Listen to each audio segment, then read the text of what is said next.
Alô, Brasil em cores! Nós estamos de volta com o nosso Estação Plural, transmitido pela TV Brasil e pelas rádios Nacional e MEC.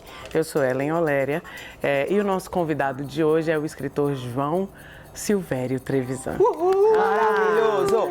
E aí, do outro lado, como é que tá? Você tá bem? Tá tudo legal? Espero que sim. Tenho certeza que sim. Tem muita coisa boa vindo aí. E agora nós vamos falar sobre desobediência civil.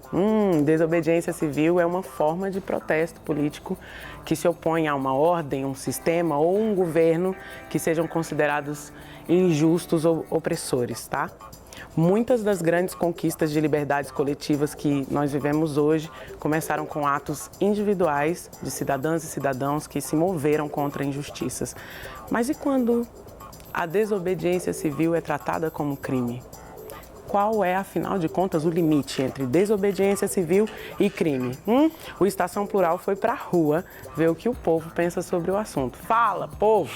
Dandara e Zumbi dos Palmares, Winnie e Nelson Mandela, Mahatma Gandhi e Rosa Parks, Martin Luther King e Malcolm X, as sufragistas nos Estados Unidos, na Inglaterra e no Brasil. Todas essas são figuras referenciais de desobediência civil. Mas, afinal de contas, o que é a desobediência civil? Crime ou direito? É uma liberdade que todos têm perante a sociedade. Não sei te explicar.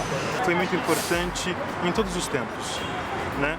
E eu acho que, sobretudo, é importante hoje, porque se hoje a gente tem e consegue ainda desobedecer, porque povos, pessoas em situações diversas da maioria foi militando ao longo do tempo e a gente tem o pouco que a gente tem hoje. Se falam tanto que devemos ter democracia, a democracia passa pela manifestação do povo. Sim. Entendeu? Agora, precisa ver aí em que contexto se fala de desobediência civil. Porque eu acho que se manifestar não é uma desobediência civil. Alguma coisa está fora da ordem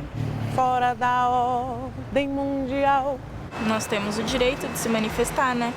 Até para poder nós conseguirmos os nossos direitos.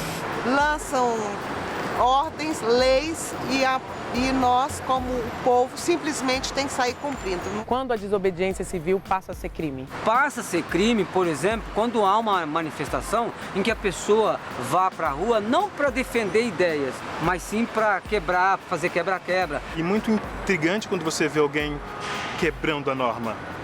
Mas você se sente, nossa, mas aquela pessoa está falando de uma coisa que é pontual e importante. E você se sente também estimulado porque aquilo é importante, então eu preciso de alguma forma fazer coro com isso. Sim. Também entrar nessa onda e fazer a minha parte. Assim a gente vai construir uma sociedade mais plural, mais diversa. Falando em plural, vamos multiplicar esse debate sobre desobediência civil aí no estúdio? Bora, gente! Eita, minha gente! Eu adorei, porque pra mim desobediência civil era um tema que as pessoas não tinham tanto domínio. Foi intenso gravar na rua. Existe uma coisa uma ideia de ordem, mesmo num senso comum, que às vezes assusta quando a gente está falando em ser desobediente. Se você substituir a palavra ordem por norma, a gente entende direitinho, não é? A questão normativa que as sociedades instauram. E são questões que não estão soltas no ar. A norma faz parte de um manual, faz parte de uma estratégia, faz parte de uma política. E aí é bem mais complicado, porque está tudo muito explicadinho o que pode ser feito. Eu me lembro quando, na década, eu acho que foi 70, 80, eu vi um anúncio na televisão que era de umas calças jeans. Eu me esqueci o nome, que eram muito famosas na época, e era um grupo de estudantes brigando contra a polícia. E o final do anúncio era assim: se você quer se revoltar, use calças tal. Uau! Uau.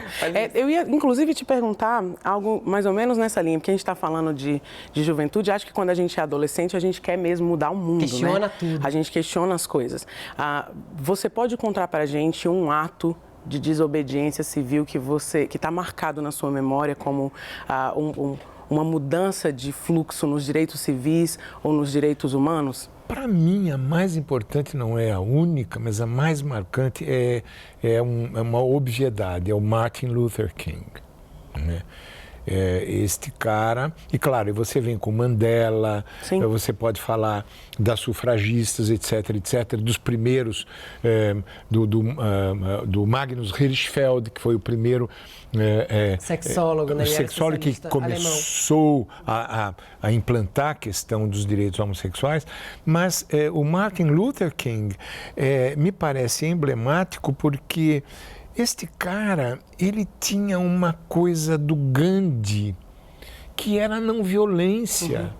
E aí você fala, mas eu vou desobedecer e não ser violento?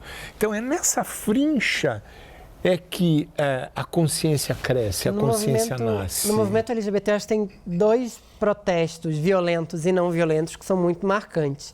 Stonewall, em 69, que são Nova York, basicamente quando as fairies, né? Porque todo mundo acha que foram gays bonitões, que nem nos filmes. Não foi não, viu, gente?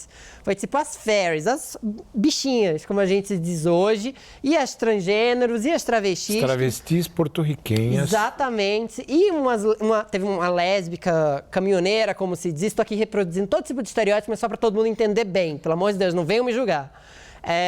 Foi ela quem começou, na verdade. Foram pessoas fora da norma. Foi essa lésbica que começou. Foram pessoas fora da norma que a gente entende hoje no LGBT que começaram o Stonewall. Não foram os padrõezinhos. Exatamente, não foram os padrõezinhos. E enfrentaram a polícia ali cara a cara e enfrentaram na porrada. Imagina, né? Você lutar com as mãos, com pedra, com pau, contra a bala. Exatamente. E botar fogo. Elas queimaram várias latas de lixo. Acuaram a polícia no bar, né? E o outro que eu lembro é o ACT UP. No auge da epidemia do HIV, eles foram protestar contra a indústria farmacêutica para forçar a diminuição do preço do coquetel, que na época ainda nem era garantido como um remédio que podia, de fato, funcionar, que só um direito.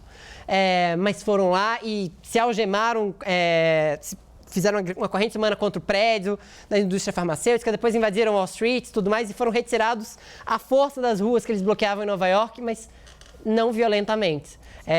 Presos ali uns nos outros, mas ainda assim fazendo funcionar, e conseguiram diminuir também. Então, acho que são 2 tipos de protesto muito simbólicos, mas muito importantes também para a gente entender o que é desobediência civil. Quando você fala, por exemplo, desses exemplos que você deu especificamente, aí você comenta da coisa da não violência, né? Acho que a não violência é um tema que está sempre presente quando a gente está falando de desobediência civil.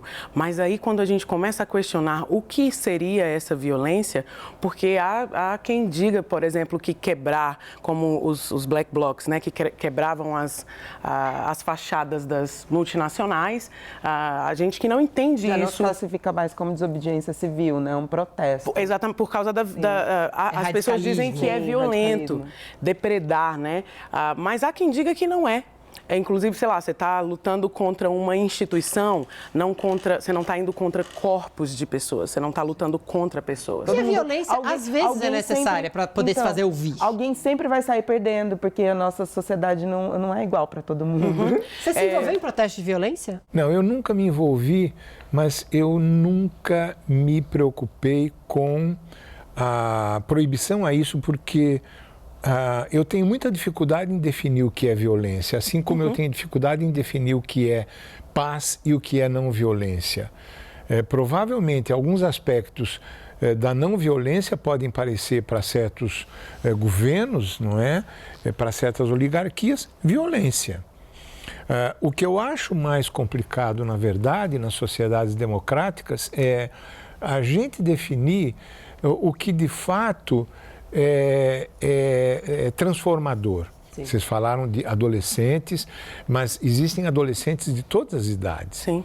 Que, em geral, são pessoas que pararam de pensar. Porque esse embate com as nossas próprias ideias, ou seja, essa evolução necessária, ela é muito incômoda. Ela é muito incômodo. Desestabiliza, muda o status quo e tem muita gente que se incomoda mesmo. Então é mais fácil você seguir manuais. Então, muito frequentemente, o que é chamado de desobediência civil ou revolucionário, etc., está obedecendo a slogans. E slogan é coisa publicitária, é coisa de marqueteiro. Eu sempre digo essa frase aqui e vou repetir que acho ela super pertinente para esse momento também. Que lugares vazios são ocupados por ideologias dominantes. Então, se você não está consciente de por qual motivo você está numa manifestação, não importa se vai ter quebra-quebra ou não. Você não sabe o que está fazendo lá. Provavelmente você está servindo ao interesse de um outro alguém. A ideologia está em tudo. Tem uma frase do Foucault que eu nunca esqueço, que é: o orgasmo está cheio de ideologia. Cada orgasmo é cheio de ideologia. Por quê? Porque a gente, ao gozar homossexual, a gente está exercendo nossa ideologia homossexual e heterossexual e transgênera e etc. Você está estabelecendo seu lugar no mundo. Cada momento de prazer é um momento de revolução, exatamente. Né? Está mudando um pouco o mundo. Porque se é pessoal, é político. Sim. No filme Lampião da Esquina, vocês poderão ver a famosa frase do Gabeira na entrevista: não podemos esperar 70 anos de revolução para ter um orgasmo. É isso.